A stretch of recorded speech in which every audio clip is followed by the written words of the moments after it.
వెనకాల ఉండే అక్కలు ఇక్కడ ఉండి చెప్పి ఇక్కడ ముంచి అక్కడికి తేలినరు. ఆ అక్కల మాటలు విన్నాడు అనుకో జూబ్లీ బస్ స్టాండ్ లో కూర్చోవాల్సి వస్తుంది అధ్యక్ష. జూబ్లీ బస్ స్టాండ్ లో కూర్చోవాల్సి వస్తుంది అధ్యక్ష. తప్పకుండా చర్చ పెట్టుకుందాం. అక్కడున్న లేపాట్లకు వచ్చిండ్రు, ఎక్కడ పోయినారో తప్పకుండా చర్చ పెట్టుకుందాం. గౌరవ ముఖ్యమంత్రి గారు ముఖ్యమంత్రి అయిన తర్వాత కేసీఆర్ ఇంటి మీద వాళ్ళ కాకినా ఇంటి మీద వాళ్ళతో కాల్ చేస్తాడు. ఎంతమంది ఉన్నారు అధ్యక్ష? ఇప్పుడు అక్కడ ఎందుకు చేర్చుకున్నారు అధ్యక్ష? గౌరవ ముఖ్యమంత్రి గారు ఎంజాయ్ చేస్తున్నారు. ఇప్పుడు మాట్లాడుతుంటే గుండె మీద చేసుకొని చెప్పాలి అధ్యక్ష. ముఖ్యమంత్రి గారు కూడా ఆ రోజు నేను అక్కగానే ఆశీర్వదించిన, ఆ రోజు పార్టీలోకి వస్తున్నప్పుడు ఒక అక్కగా ఆశీర్వదించిన, బాబు నువ్వు చాలా పెద్దగా ఎదుగుతావు, ఈ రాష్ట్రానికి ముఖ్యమంత్రి అవుతావు, రాయి పార్టీలకని ఆహ్వానించిన నేను. ఈ రోజు మరి నన్నెందుకు కక్ష తీర్చుకుంటున్నాడు నాకు అర్థమైతలేదు. ప్రతిసారి ప్రతి అసెంబ్లీలో ఒక్క నిమిషం ఆగండి చెప్పనియండి. ఒక ఆడబిడ్డ బాధ అవుతుంటే వినే స్థితిలో లేరా మీరు? ఎందుకు నన్ను టార్గెట్ చేసిండు? మాట్లాడి చెప్పండి అధ్యక్ష, ముందు కంట్రోల్లో పెట్టండి అధ్యక్ష. ముఖ్యమంత్రి గారు ఒక మాట అన్నారు కేటీఆర్ గారిని, నీ వెనక కూర్చున్న అక్కలను నమ్ముకోవద్దు, మోసం చేస్తున్నాడు. ఏం మోసం చేసినాం అధ్యక్ష? ఏం ముంచినాం అధ్యక్ష? ఈయనను ముంచినాం అధ్యక్ష. ఈయనను బతిన్లాడి పార్టీలోకి రా తమ్ముడు అని చెప్పి, నువ్వు వస్తే భవిష్యత్తులో ఈ పార్టీకి నువ్వు ఆశాకిరణం అవుతావు అని చెప్పి పార్టీలకు ఆహ్వానించినా లేదా గుండె మీద చేసుకొని చెప్పమనండి అధ్యక్ష. ఎందుకు టార్గెట్ చేస్తున్నావు? ఏం మోసం చేశాం? ఇప్పుడు కాదు అధ్యక్ష, ఎలక్షన్లు వచ్చినప్పుడు కూడా నా కాన్ఫిడెన్స్ అట్లేగా అధ్యక్ష. సభదాకా పొద్దున ఒక మాట మాట్లాడుతుంది. ఏం మాట్లాడినాం? పొద్దున ఒక మాట, రాత్రి ఒక మాట. ఎవరిని అవమానిస్తున్నావు ఒక్కసారి ఆలోచించండి ముఖ్యమంత్రి గారు. ఎందుకు అవమానిస్తున్నావు? ఎందుకు కక్ష? ప్రతిసారి టార్గెట్ చేస్తున్నావు. ఈరోజు ఏం మోసం చేసినాం? మేము ఆడబిడ్డలం విత్డ్రా చేసుకోవాలి అధ్యక్ష. ప్రజా జీవితంలో ఉన్నప్పుడు వ్యక్తిగత సంభాషణ ఉంటుంది, ప్రజా జీవితంలో చర్చ ఉంటుంది. సబితక్క ఈరోజు నేను నిన్ను కాంగ్రెస్ పార్టీలకు రమ్మన్నా పెద్ద లీడర్ అవుతావు అని చెప్పినా, పార్టీకి నీకు భవిష్యత్తు ఉంటుందని చెప్పినా అని చెప్పింది. అది వాస్తవం.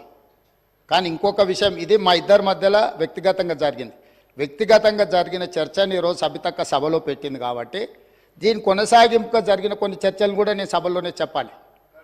2000 వారి మాట విశ్వసించి సొంత అక్కగానే భావించి కుటుంబ సంబంధాల నేపథ్యంలో ఇతర రాజకీయ పరిణామాల నేపథ్యంలో నేను కాంగ్రెస్ పార్టీలో ఆనాడు తెలుగుదేశం పార్టీ సార్ సభను ఆర్డర్లో పెట్టండి సార్, వాళ్ళు కూర్చోబెట్టండి సార్. వాళ్ళు మాట్లాడేటప్పుడు వాళ్ళు లేస్తారు, వాళ్ళు మాట్లాడేటప్పుడు వాళ్ళు లేస్తారు, వాళ్ళు మాట్లాడేటప్పుడు వాళ్ళు లేస్తారు సార్.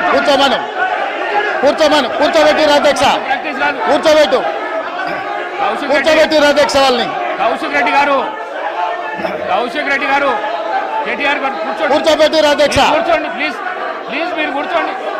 మీరు గౌరవ సభ్యులు మీరు మాట్లాడుతూ ఇప్పుడు కూర్చోబెట్టిరు అధ్యక్ష. సభ్యులు అడిగిన దానికి జవాబు అయితే ఇవ్వాలి కదా. కూర్చోండి మీరు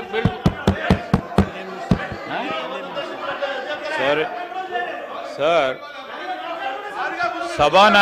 సభానాయకులు మాట్లాడుతూ ఉన్నప్పుడు కనీస గౌరవం అధ్యక్ష లేదు. కూర్చోవాలి, హౌస్ ఆర్డర్లో ఉండాలి. అనేక ఎంతసేపు మాట్లాడినా రామారావు గారు మేము కలిసి వస్తాం, ప్రభుత్వానికి సహకరిస్తాం అని పదే చెప్తున్నాడు. నేను వారికి ఒకటే సూచన చేస్తున్నా, మీరు కలిసి వస్తారా లేదా అనేది, అన్నం ఉడికిందా లేదా అనేది ఒక మెతుకుని బట్టి చూస్తే తెలుస్తుంది. ప్రతిపక్ష నాయకుడు సభలకే రాడు, వీళ్ళు కలిసి వస్తారని చెప్తే నమ్మేది ఎవరు అధ్యక్ష? నేను అందుకే వారికి సూచన చేస్తున్నా, బయటకు వచ్చి పనిచేస్తుంటే వాళ్ళని ఎంకరేజ్ చేయాల్సింది పోయి డిమోరలైజ్ చేయాలనే ప్రయత్నం ఏదైతే చేస్తా ఉన్నారో ఇది మంచి పద్ధతి కాదు. అసెంబ్లీలో కూడా ఆడబిడ్డలను అవమానించే సంస్కృతి వస్తుందంటే నిజంగా తలంచుకోవాలండి. ఈరోజు కనీసం మాట్లాడే అవకాశం కూడా ఇవ్వకుండా పోయినారంటే ఈరోజు సమాధానం రాష్ట్ర ప్రజలకు చెప్పాలి. ఈరోజు ఇక్కడ కూడా మాట్లాడదామని వచ్చాం. అవసరం లేకపోయినా అరగంట నుండి అక్కడ కాంగ్రెస్ పార్టీ నిల్చొని ఉన్నారు కాబట్టి ఇక్కడ మాట్లాడాల్సి వచ్చింది. ఈ రోజు రేవంత్ రెడ్డి గారికి నిజంగా ఆ 4 కోట్ల ప్రజలకు సంబంధించిన సీట్, అది ముఖ్యమంత్రి అంటే రేవంత్ రెడ్డి గారి సొంతమేం కాదు. ఆ సీటు గౌరవం పెరగాలంటే ఈరోజు మీరు క్షమాపణ చెప్పండి. తెలంగాణ రాష్ట్ర మహిళలందరికీ కూడా ఈరోజు క్షమాపణ చెప్పాల్సిన బాధ్యత ఈరోజు రేవంత్ రెడ్డి మీద ఉంది. భట్టి గారు, గౌరవనీయులు డిప్యూటీ సీఎం గారు, మీరు మాట్లాడిన మాట ఏదైతే ఉందో ప్రతి ఇంట్లో ప్రతి ఆడబిడ్డకు తగులుతుందండి. ఎందుకంటే మొహం పెట్టుకొని వచ్చిందనే మాట చాలా బాధ అనిపిస్తుంది.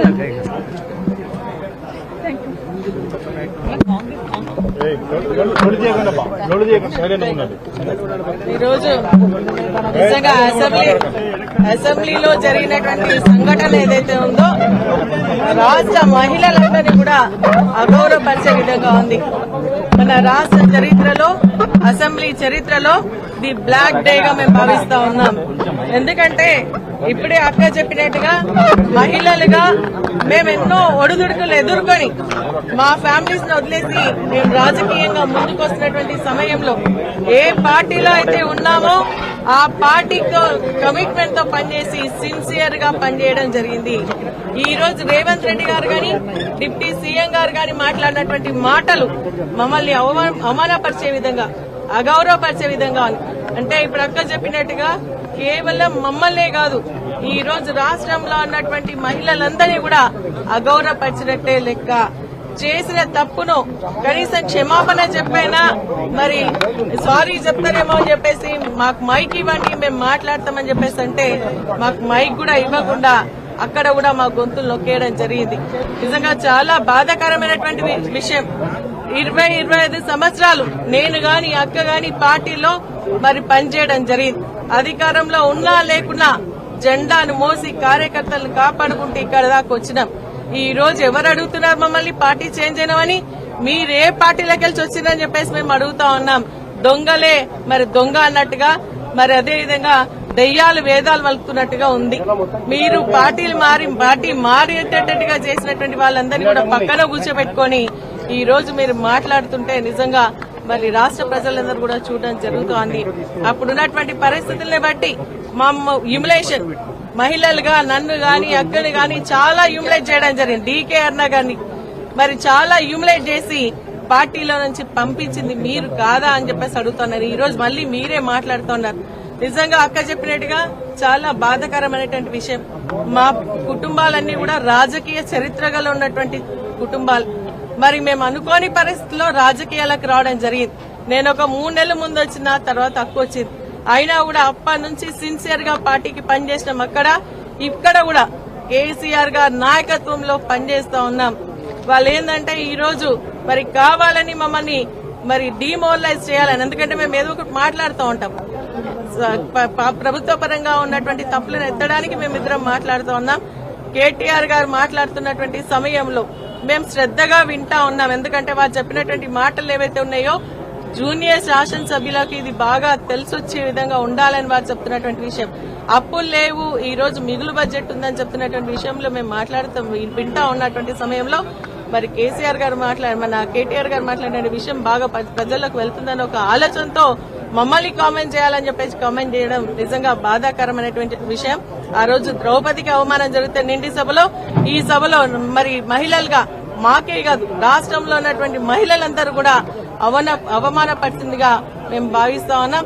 ఈ రోజు కాంగ్రెస్ పార్టీలో మహిళలకు గౌరవం లేదు. అక్కడ ఉన్నటువంటి వాళ్ళు కూడా మాట్లాడుతూ చెప్పడం జరుగుతోంది. ఈ రోజు మమ్మల్ని నిండా సీతక్క గారు మాట్లాడుతూ ఉన్నారు. ఆ రోజు మరి మీరు ఈ పార్టీలో ఉండి మోసం చేసిండ్రు కదా, ఈ రోజు మీరే పార్టీ నుంచి వచ్చిండ్రని చెప్పేసి మేము కూడా అడుగుతా ఉన్నాం. మరి ఈ రోజు మీరు ఆ విధంగా మాట్లాడొచ్చా అని చెప్పేసి అడుగుతా ఉన్నాం. నిజంగా మేము కమిట్మెంట్ తో ఉన్నాం.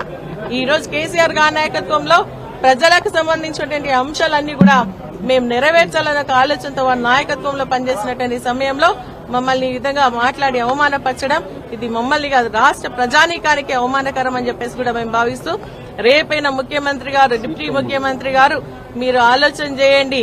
మీరు మాట్లాడినటువంటి మాటలు మహిళలు ఏ నాయకుడు కాదు, ఏ మనిషి కూడా మాట్లాడనంత అసభ్యంగా మీ అక్కలను నమ్ముకుంటే ఇక్కడ నన్ను ముంచిండ్రు, మమ్మల్ని ముంచిండ్రు, రేపు నీ బతుకు కూడా జూబ్లీ బస్ స్టాండ్ అవుతుందని మాట్లాడిన నికృష్టమైన మాట ఏదైతే ఉందో తప్పకుండా రేవంత్ రెడ్డి వెంటనే తెలంగాణలోని ఆడబిడ్డలందరికీ క్షమాపణ చెప్పాలి. ఎందుకంటే ఈ అవమానం జరిగింది ఒక్క సబితక్కకు, సునీతక్కకు, లక్ష్మక్కకు కాదు.